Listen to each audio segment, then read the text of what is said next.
where the French and the Belgians invaded the Ruhr, which had been taken over by the French, and because no, it hadn't been taken over by the French, but the German government was supposed to take all of the coal wealth from that area and send it to the French. And at a certain point, they refused. They just did not have enough money to do that, and the French decided to invade, and the Germans resisted nonviolently. This is one of the famous spontaneous civil nonviolent resistance movements in Europe. Another one took place during the Kapp Putsch, just before Hitler came to power, but it was a strikingly successful event. The French and the Belgians had to back down, and there were documents that were later recovered where one of these French generals was saying, I wish they would turn violent. Why don't they start shooting? Then I could wipe them out immediately. I know exactly how to deal with them.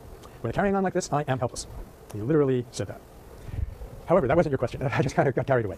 I think in some... Hang on one second.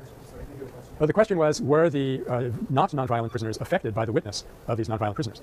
My answer is absolutely, without doubt, they must have been, but you don't often get this documented. That's part of our problem. That's why I talk about these documents that they recovered from the French, and why the sheriff's testimony, or I keep saying sheriff, the warden's, I live out in the country, the warden's testimony is important, is it reveals the power of vulnerability as perceived by the side of the would-be oppressors. Now what I'm saying is that happens millions of times more than we know. Just trust me on that, or don't, it's up to you. But my claim is that this is an invisible effect and we don't know how to monitor it, and it's not often recorded in writing. But when we say, remember we were talking about work versus work, that nonviolence will always do work, it will always be changing people on some level. And then you never know when that change is going to come to the surface, and you'll see what you created. Okay, good. Anything else from the film? Yeah, and your name is? Christine? Right. Yes. Thank you, Christine. You asked me that on... Yeah, right, thanks. So Christine's question is, what about Luer's? It was one... Conscientious objection has the different places you can draw the line. There's a famous story about conscientious objectors in World War I. The book is called We Shall Not something. That's not going to help you a whole lot. Let me get the exact author and the title for next time. But there were 12 conscientious objectors in New Zealand during World War I who refused to go to the front. Tremendous pressure was put on them, and eventually 2 of them were brought to the front lines in Europe to be on the British side. And one of them was absolute refuser. He would not cooperate with anything.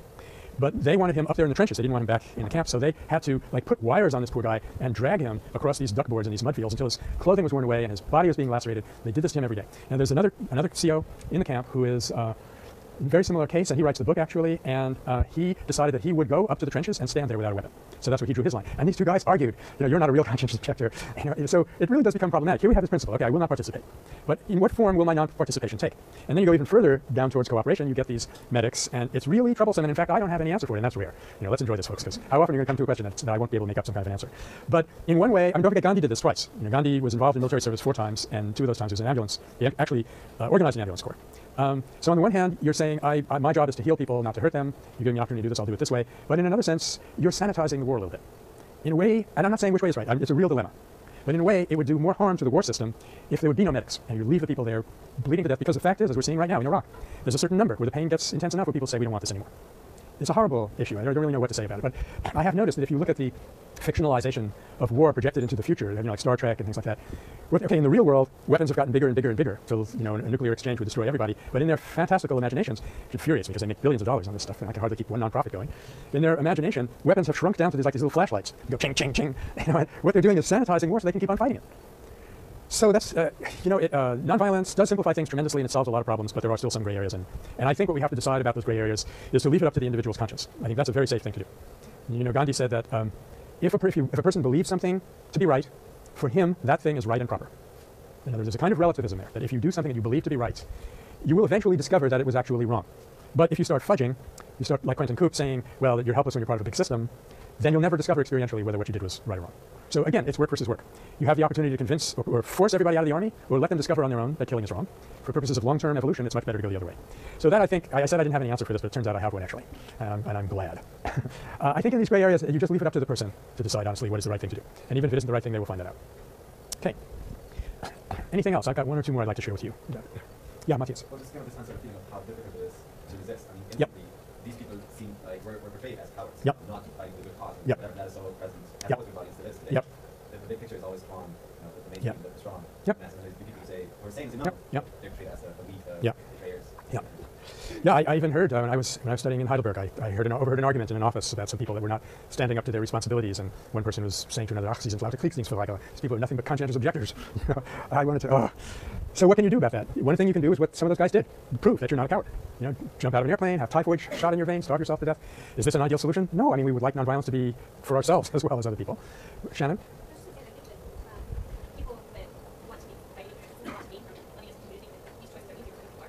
Yeah. Yeah. I didn't catch the last part. Oh, that's absolutely true. To be a conscious and subject, as you were saying, Matthias, is to turn against this very easy downstream. Yeah, your name again is Marcelo. That's right. Yeah. Now. Yeah. Yeah. Yeah. Yeah. Mm-hmm. Yeah. Yeah.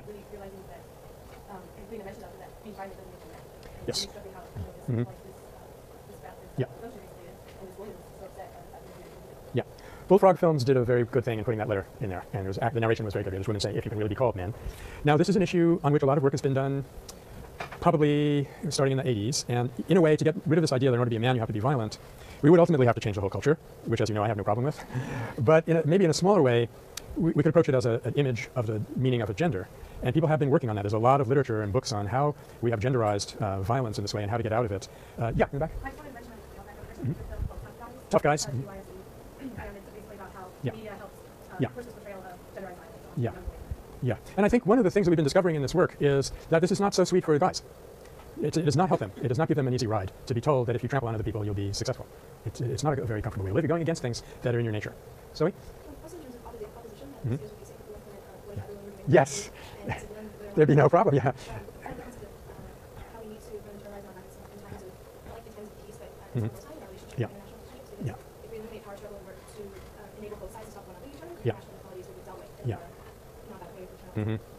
So you're saying that the best way to deal with war nonviolently is not when the thing is already broken out, but in the run-up, or way before. And of course, that's true. Then remember that came up also, that someone said to Asa Watkins, I think, what would you do against Hitler? And he said, when? In 1919, it'd be a snap. You're way down on the bottom of Nagler's curve. I've got all kinds of things that I can do. So we should be thinking about the next one now before we get there. But I think it's very important for us to be aware that nonviolence has an answer, even if you have to parachute us in at the last minute. We're not helpless. We don't have to go back to violence. So meantime, we're talking about two other things as well, and one is the courage that's required to go against the mainstream, especially, I don't know, it seems to me that this is a qualitatively different issue because there are some things that people feel so deeply about that they cannot accept you as a human being unless you go along with them. And sexual behavior is often in this category, and whether or not you'll participate in the violence of the group is almost as deep. So it's not just like, I've decided that I'm going to come to school with spiky hair, purple or something like that. People will smile and they'll think there goes another crazy Pax professor. But nobody's going to be like, there won't be this deep rejection, a very deep revulsion and dehumanization. But it has been the case since recorded history that participation in the group meant to carry out the warfare of the group. In ancient Sparta, for example, there was a disenfranchised group. This is sort of the untouchables of the ancient Lacedaemonian world. And they were so outside the pale that they were fair game. Helots, they were called. They were fair game. You could attack them with impunity. They did to train young men to be soldiers. They would take them out on raids where they would raid Helots and kill them. And things were tough in those days. And there was a myth that explained the origin of the Helots. The Helots were tresantes, quiverers. They were the people who would run away in battle. And that's why they were not human. See? So when you're a conscientious objector, when your nation is under attack, you're going against something that's that deep. So what are you going to do? Partly, you go and let yourself be starved for a scientific experiment, and you prove that in fact this takes more courage, as you were just saying, Shannon. This takes more courage than what you're doing. You shoulder a rifle and fire at people. But what if you don't even have that opportunity? Amy, were you going to speak to that? No, it doesn't help them directly. Starving yourself doesn't, although it helps them indirectly because you're going to have to deal with all of these concentration camp victims, and so science is studying them to see how to deal with them. I mean, I thought that was very poor science, but I'm a literature professor. What do I know? Arby?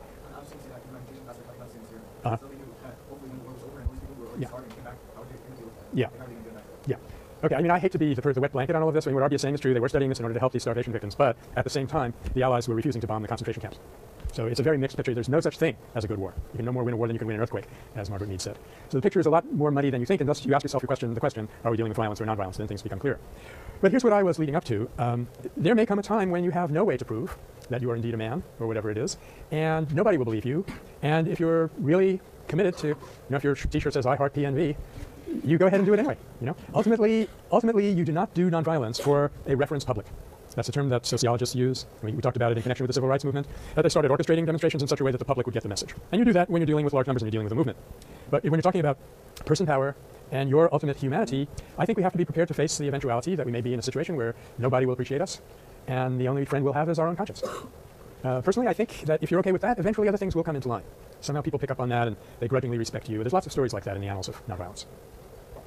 Okay, I think I had only one other thing I wanted to share on the film, for this go-round anyway, and that is the mention of Quaker relief work right after the war. There's a history there. In 1919, after the devastation of the war and the devastation of the influenza epic, still in my literature, epidemic is what I want to say, the starvation in Germany was absolutely appalling. It was absolutely inhumane, and there was only one group in the world that went in to give them some relief, and that was the Quakers. this group that we studied the origin of last semester. Now, one result of that, this is an extremely dramatic story, which I don't think you'll see written anywhere. I heard it from a Quaker, as a matter of fact, so I know it's true. Quakers aren't allowed to lie. This guy had a friend who was actually doing relief work among Jews in Germany in the late 1930s, after Hitler had come to power. And there was a particular prison where a large number of Jews were being held, and they were going to be shipped out to these camps. And the Quakers, 2 or 3 of them, they went into this prison and said, "Give us these people, and we will take care of them. We'll get them out of Germany. They won't bother you." And so they were granted an interview with the commander of this prison. When they went in there, they thought they were sunk, because they had never seen such a cruel, cold face as this person had. And he listened to them in stony silence for a long time, and then dismissed them. And then they were sent a message saying, "Yes, you can have the prisoners." At which point they got on the phone and started calling around, to the French, the English, the Americans, and guess what, folks? Nobody would take them. So they never did get them out. So the story is very good because I think it shows you like it's not a black and white thing going on out there, and it shows you that because the Quakers went in there in 1919 when nobody else would give them any relief, that the Germans remembered that even in the Nazi era, and they allowed Quakers to come in and do relief work even during World War II. Now, just to add one little thing to that, we've been saying all along that, and in fact, Zoe, you said it here today, the way to overcome war is not to wait until it breaks out, obviously. However, the fact is that you can also do something about the next war with the conclusion of this one. The way we ended World War I led directly to World War II. The way we ended World War II led directly to the European Union. Okay, so you may not think the EU was the greatest invention in the world, but I'd rather be dealing with my little currency rather than euros and things like that. But it's a step forward in some way. And I think, not to get into the whole thing, running the courts and all this, it is a step forward. But anyway, what's incontrovertible, I think, is that the way you deal with post-conflict situations has very determining influence on the future. This is a means-ends thing. And in the last, I think since the Truth and Reconciliation experiment in South Africa, there's been a regular industry, if you will, or field about post-conflict reconstruction and reconciliation, and how to do that in a way that it diffuses coming conflicts. With the Treaty of Versailles being absolutely the classic way not to do it. And I think we're at a very early stage with this experimentation. Okay, so I guess there's one other main point that we talked about last time that I'd like to reiterate a little bit, and that was that these people were mainly getting into their nonviolent posture in a negative way through refusal, and yet despite that, because of the sincerity and the authenticity of their position, enormous goods came from that in the area of constructive program. Okay. So if it's not too much of a shift, we're now going to talk about our first example of an insurrectionary struggle, actually aimed at overthrowing government, and we have all of 2 pages of description of this little event because I didn't think we need to spend too much time on it. In these 2 pages of Patricia Parkman's introduction, you don't get the background, and there is something significant about it, and that was that the Constitution of El Salvador at that time had a term limit for presidents of 3 terms, and Martinez had his 3rd term had just expired, and what he proposed to do was fix the Constitution so that he could have a 4th term. And that's when people said, "Ya basta," enough of this, and they decided to resist. This is an important point for us to always have in mind. It's partly it's the paradox of repression that we're talking about. In order to keep people down, you're going to have to push too hard at some point. At that point, they will rebel. They will kick back. So it's a paradox. You can never repress people indefinitely successfully. I thought that we were never going to reach that point in this country, but it looks like we are starting to rebound a little bit. But also in a more general sense, that it seems to be almost inevitable that you will cross a boundary where, even if you're not trying to escalate, as Martinez was trying to do here, you will somehow at some point get to a boundary where the time is right for people to stand up and rebel. And at that point, you remember the 3 criteria. You have to have a just cause, you have to have the courage to overcome, to break through the mystique of the power that's holding you down, and then if you really want to proceed to a movement that will have an enduring impact, you need to overcome the confusion of the opponent with the opposition. In other words, the person is not the problem. If you can find it in your heart to forgive the opponents as people while resisting their repression of you as a program, you should be able to sail through from that uprising, which is sometimes called the effervescence of the crowd, we'll talk about that more in a little bit, to a permanent resolution of the underlying issues. Okay. So this is what happened here. Martinez wants to amend, unquote, the Constitution. In May of 1944, the people silently demanded his resignation, and in only a few days, pretty much 1 week, 2 months after the inauguration of his 4th term, he ends up stepping down. And the next point, which I've already emphasized, is that if you can make this magic happen in one regime, often it can spread to other regimes, if the setting is right. And this is, of course, what happened in Eastern Europe, the eastern half of Europe in 1989. When the Soviet Union was weakened, you had this avalanche of liberation struggles, which I think all started in the Nikolaikirche in Leipzig, but we'll talk about that episode.